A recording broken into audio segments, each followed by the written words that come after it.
এই গাইজ তোমরা সব কেমন আছো? আশা করছি খুব ভালো আছো। বাঙালি হয়ে বাংলা কথা বলো এবং বাংলাকে সাপোর্ট করো। তো এটা হচ্ছে রামনবমীর ব্লগ। হ্যাঁ, হয়তো একটু লেট হয়ে গেছে। এই যে পুজোর দিনকে আমরা এখানে মৎস্য করেছিলাম। মৎস্য বলাটা ভুল হবে, হয়তো প্রসাদ বিতরণ বললেই হয়, কারণ কটরায় করে প্রসাদ বিতরণ করছিলাম সবাইকে। তারও কিছু ফুটে যাচ্ছে। এখানে খিচুড়ি বানানো হচ্ছে আর প্রচণ্ড ঝড় উঠেছে। এদিকে দেখো, বিরাট ঝড় উঠে গেছে। বৃষ্টি হয়েছিল সেদিন, খতরনাক বৃষ্টি হয়েছিল। মানে সেই জন্য হয়তো ফুটেজগুলো অত করে ভালোভাবে নিতে পারিনি গো।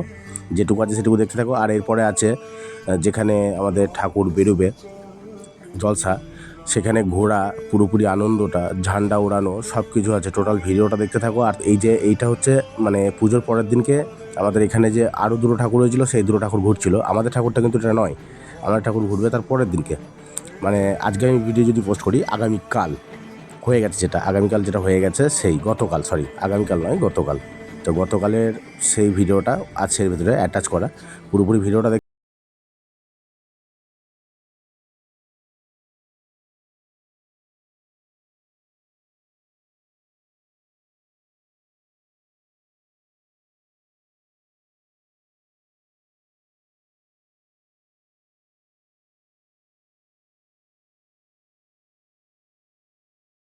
প্রস্তুতি নেওয়া হচ্ছে, সব কিছু যখন সেটিং করানো হচ্ছে। যে বক্স আর তাসা হয়েছিল সেই সব সেটিং করা হচ্ছে। যে তাসা বাচ্চা ছেলেদের একটা গ্রুপ হেভি সুন্দর বাজাচ্ছিল, মানে না বললে নয়, খুবই সুন্দর।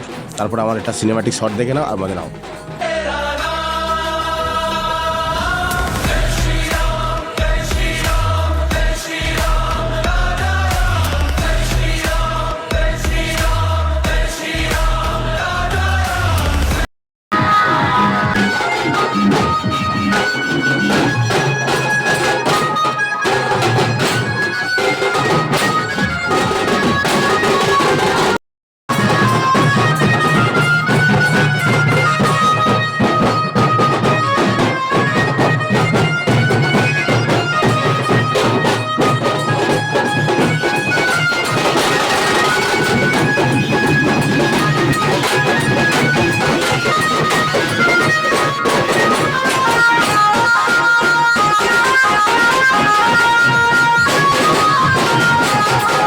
সবথেকে বড় দুঃখের বিষয় হচ্ছে এটাই যে আমার ভিডিওগুলো লম্বা করে নেওয়া হয়ে গেছিলো। কারণ আমি তো ব্লগ বানাই, তো লম্বা করে নিই না কোনো দিন, চওড়া করে আমার ফুটেজগুলো হয়। তো যাদেরকে দিয়ে ভিডিও করেছি সবাই প্রায়জনই লম্বা করে ভিডিওগুলো নিয়েছে। তো সেই জন্য একটু ভিডিও কোয়ালিটির প্রবলেম হয়েছে। তো কেউ কিছু মনে করো না।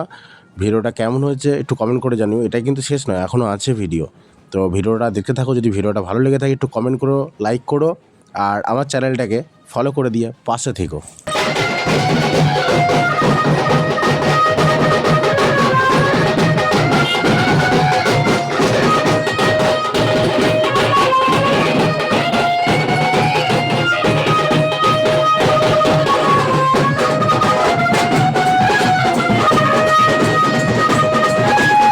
এখন এখানে হবে ঠাকুর বিসর্জন। হয়তো রামনবমী শেষ, অনেক রাম রাম করে নেচোটা বলে না, সব জিনিসটা কিছুদিন পর ওই জিনিসটাই সব থেকে বেটার। জিনিসটা চলে এলে সেই জিনিসের মজাটাই নষ্ট হয়ে যায়। যখন মনে হয় না যার কদিন পরে এইটা আসছে আর কদিন পরে ওটা আসছে, বলতেই মজা লাগে। কিন্তু যখন জিনিসটা চলে আসে তখন কিভাবে যে সময়টা কেটে যায়, দিনটা চলে যায়, এটা কেউ বুঝতে পারে না। তো ভিডিওটা এইটুকুনি। কেমন লাগলো কমেন্ট করে জানিও। Tata, bye bye. Next video নিয়ে আবার দেখা হবে। জয় শ্রীরাম।